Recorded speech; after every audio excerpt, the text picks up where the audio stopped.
What's going on, man? Welcome back to the basement. I'm Ron, and if things look a little bit weird, it's because they do, all right?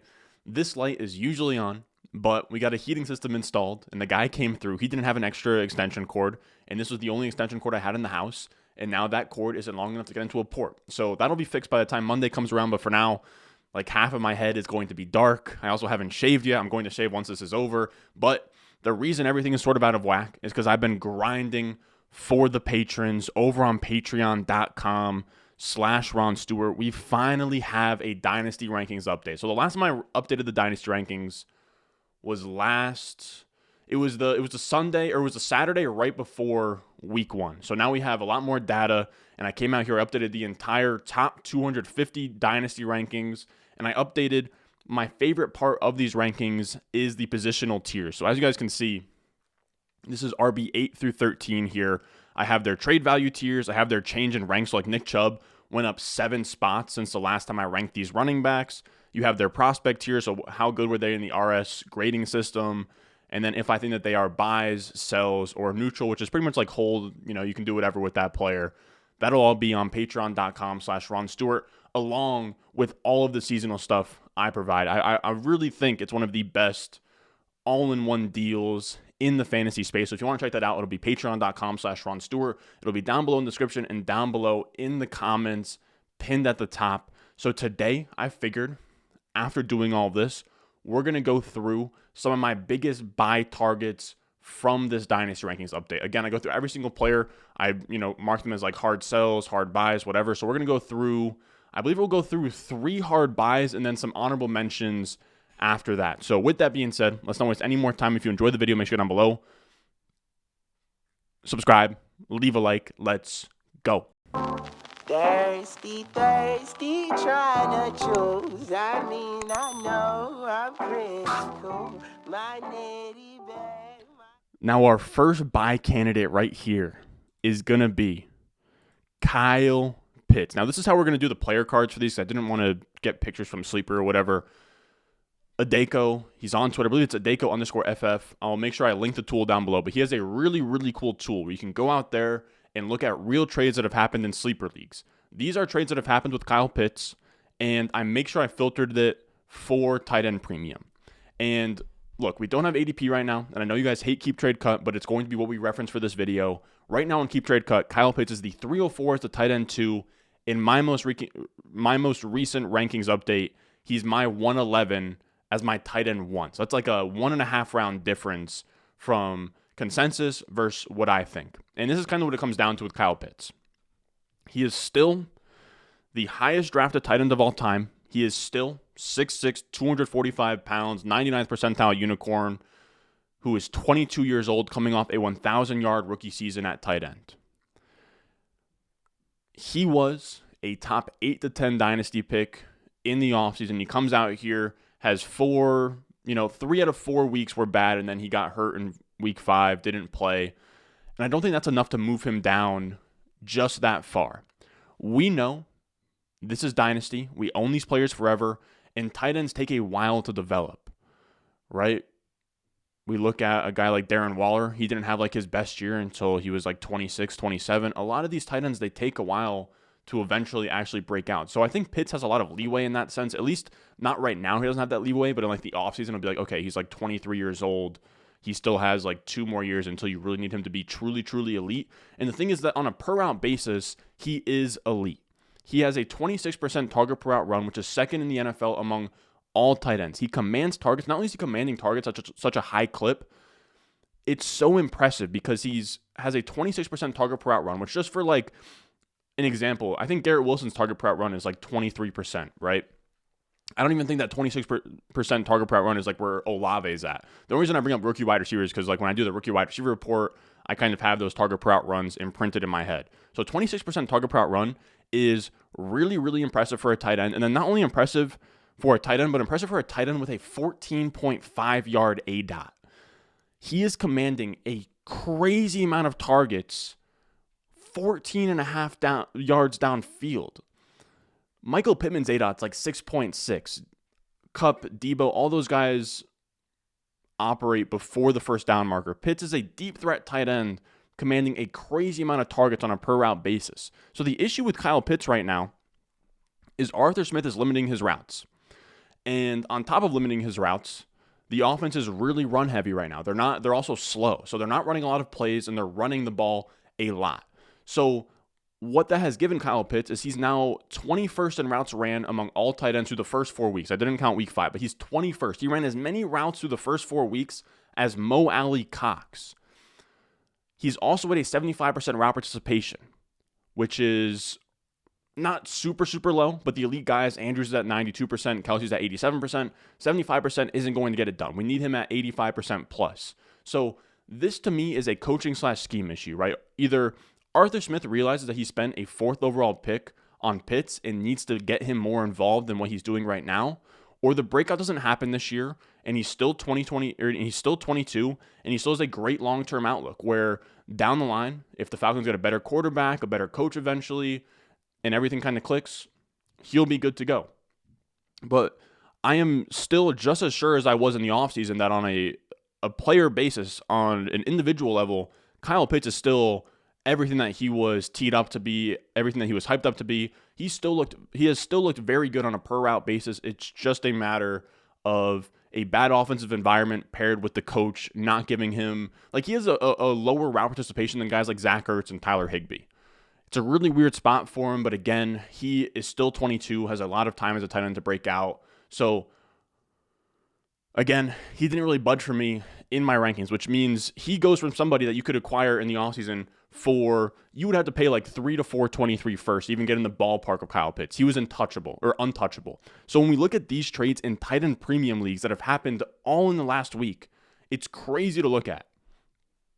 I would make every single one of these trades very, very easily. A 23 first and some change for Kyle Pitts, easy. Nick Chubb for Kyle Pitts, very easy. Nick Chubb's like a 27-year-old running back. His value becomes dust next season. You can replace his running back production with a lot of cheaper options. Kyle Pitts for Kelsey. Kelsey's super old. He's not going to be valued as a first-round pick in the offseason. Again, 23 first, of course. If you can do Sky Moore in a 23 second for Kyle Pitts, that's just criminal. Same thing with Sutton for Pitts. So if you're out there and you're not necessarily a contender, or if you are a contender that can have the luxury of getting a Kyle Pitts, go out there, send feelers for him. I do think in sharper leagues it's going to be tougher to pry him off of the owner. But if there was ever a buy window, it would be right this very second. Now, our next buy candidate for today is going to be Keenan Allen. And there's really not much to go over with Keenan Allen. He's 907 on Keep Trade Cut as the wide receiver 39. In my rankings, he's my 711 as the wide receiver 34. So like 5 wide receiver spots higher, about a round and a half higher than consensus. And this one is simple. We know what Keenan Allen is. He's coming off of 3 straight top 12 point per game finishes. He's been hurt this season, which is really depressing his value. He's going to be due back. I believe he's doubtful for week 6. He's planning to make a recovery by week 7. Even if not, even if you just have Keenan Allen from like week 9 on and you're a contender, that's somebody you want on your team. If you can go buy Keenan Allen off a, whether that's a rebuilder or a middling team, and you can go buy him for these prices of a 23 second and a 23 third very easily for me. I would do any second and a little bit of change for Keenan Allen. I also love this one with Gibson, where it's just like Gibson for Keenan Allen and like a third. Love that. If you can, take a running back you don't really like, or a running back that doesn't have a crazy amount of upside or isn't really getting into your starting lineup in Dynasty, go out there, acquire Keenan Allen. The other ones are a 24 second and a fourth, a 23 third and a 24 second. You can get him for pretty cheap right now. I do think that his price will jump once he's back in the game. So I would buy him soon, and I would buy him off of a team that's not contending, because a contender is going to want to hold on to him anyways. Now, our last official buy for today is going to be 2 players, and it's going to be Malik Willis, and it's going to be Desmond Ridder. Now, I did a really, really bad job of sizing these because I would like them to both be on the screen while I talk about them. I think that this will work. There we go. Yeah, so this shows some trades between Desmond Ridder and trades between Malik Willis. And these are 2 really, really good buys for rebuilders. So we have Kyle Pitts is just a universally great trade target. You have Keenan Allen, great trade target for contenders. Malik Willis, Desmond Ridder is a great trade target for a rebuilder. And this is why. Young, athletic quarterbacks have insane upside. Just think a guy like Jalen Hurts, who has been an absolute revelation, but you could get him for like a second-round rookie pick, and now he has top 10 startup value. There's really only quarterbacks in the like top 6 to 8 outside of like, I guess, like Jefferson and Chase in that like top 8 dynasty asset conversation, right? You have Allen, Mahomes, Hurts, Lamar, Kyler, Herbert, Burrow if you want in there. And those are the most premium assets in Dynasty. So if you can get players that can eventually get into that area, you're winning. And even if not that, these quarterbacks, if they just look decent, they skyrocket up boards, right? Where you have guys like Jalen Hurts and Trey Lance who play like 2 to 3 games their rookie seasons, flash some upsides, flash some rushing upside, and boom, that next offseason they really rose up Dynasty ADP. So when we look at Malik Willis and Desmond Ridder, you have the Falcons and the Titans who are both hovering around 500 right now, and there's a good chance that one or both of them start a few games by the end of the year. It already looks like Marcus Mariota and Arthur Smith are kind of souring on their relationship, and then you have Malik Willis, who has Ryan Tannehill in front of him, and I think he has a little bit less of a chance to play, but it wouldn't shock me if he eventually did. And if either of them came out there and averaged like 17, 18 points per game after seeing how bad last year's quarterback class was, they would instantly be like top 16 quarterbacks in Dynasty.